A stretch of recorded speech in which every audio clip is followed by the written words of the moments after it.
La gestión episcopal de don Francisco Orozco y Jiménez comenzará en diciembre de 1912.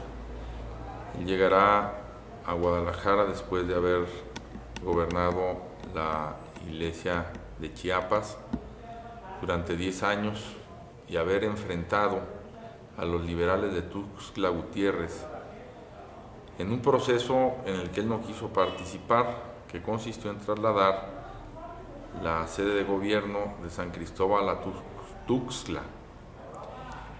Y como esto afectaba a los indios de Chiapas con los que se identificó tanto don Francisco Orozco y Jiménez, los liberales apodaron al obispo como si le dijeran perro, le apodaron chamula,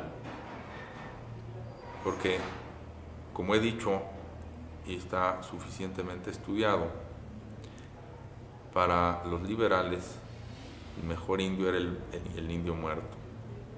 Esto es algo que lo vamos a ver de los Estados Unidos a Argentina.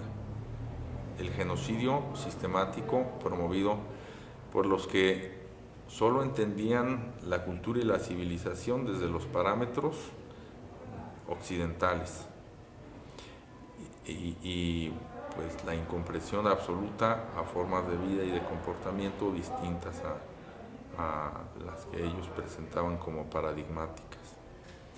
Bueno, el obispo chamula ahora no nos suena como una ofensa, sino como una alabanza. Ya Jan Meyer ha hecho una comparación interesante entre el obispo Francisco Orozco y Jiménez y don Samuel Ruiz, salvando las diferencias, pues ambos estarán al frente de la misma iglesia particular, con una distancia de medio siglo, y ambos harán una opción muy decidida por la causa del indio, como ya lo había hecho pues el primero de los obispos de esta iglesia particular, Fray Bartolomé de las Casas. Francisco Orozco y Jiménez en Guadalajara va a afrontar un pontificado plagado de aristas, toda vez que el 8 de julio de 1914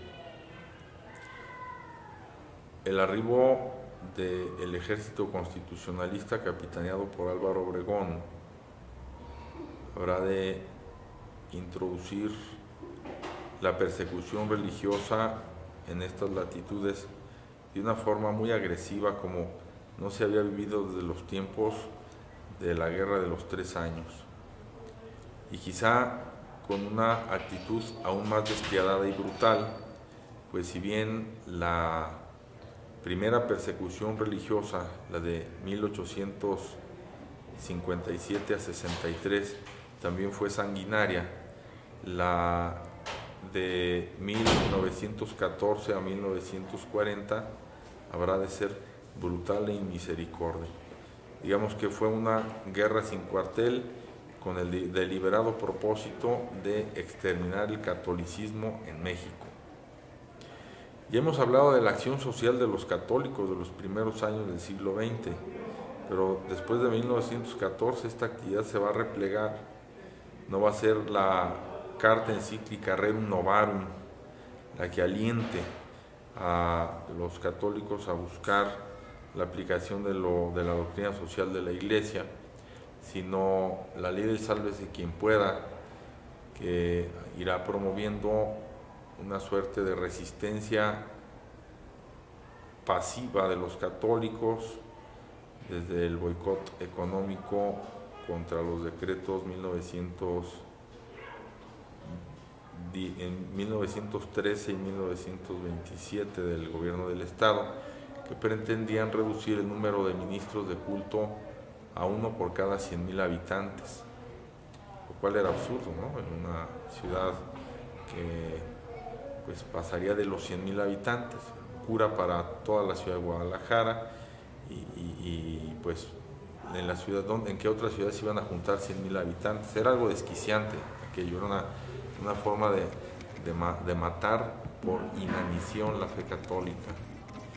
Pero bueno, ¿cómo se llegó a esto y cuál fue la situación en la que quedó el arzobispo Francisco Orozco y Jiménez? Es un tema muy extenso. Tendríamos que hablar desde el principio de su gestión en enero de 1914, con un problema grande que hubo entre el gobernador José López Portillo y Rojas y el arzobispo, y la llamada de atención del presidente Victoriano Huerta a este prelado, el exilio que se impuso a partir de junio de ese año, el cual providencialmente le libró de quedar a los fuegos o en el fuego cruzado de los carrancistas, que sin duda lo habrían metido a la cárcel. Los carrancistas, el 8 de julio que ya mencioné, se van a cumplir 100 años, convirtieron en cuartel todas las iglesias de Guadalajara, sin excepción de ninguna, comenzando por la catedral, e incautaron todos los edificios de la iglesia, sin excepción de ninguno, comenzando por el seminario conciliar, que convirtieron en cuartel. Todos los conventos, hospitales, colegios, todos se convirtieron en cuarteles. Algunos en escuelas. Muchos de estos edificios fueron demolidos, aunque eran obras de arte, tanto por su antigüedad como por su construcción. Es una etapa muy cruda que se habrá de agudizar en 1917, cuando la Constitución mexicana emponzoñe con el artículo 130 un código y un ordenamiento jurídico que hace muchas aportaciones en el campo social.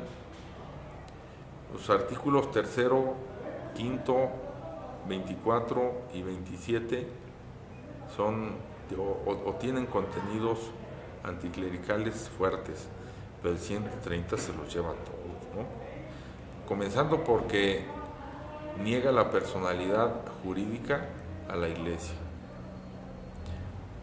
Es como si al producir una ley particular en contra de una institución, jurídicamente un legislador le dijera a un individuo o a un grupo, a una asociación: legalmente tú para mí no existes. Aunque existas en la vida práctica, para mí no existes. No tienes derechos, tienes obligaciones, pero no tienes derechos. Era la máxima aberración, es la máxima aberración jurídica a la que se puede llegar. Basta que pensemos que hasta 1992 estaban legalmente prohibidas las órdenes religiosas, los institutos de vida consagrada, los seminarios. Y usted me puede decir: oiga, pero si nunca ha dejado de haber esas organizaciones. Bueno, nunca, pero de forma ilegal. Eran ilegales. ¿Por qué existían?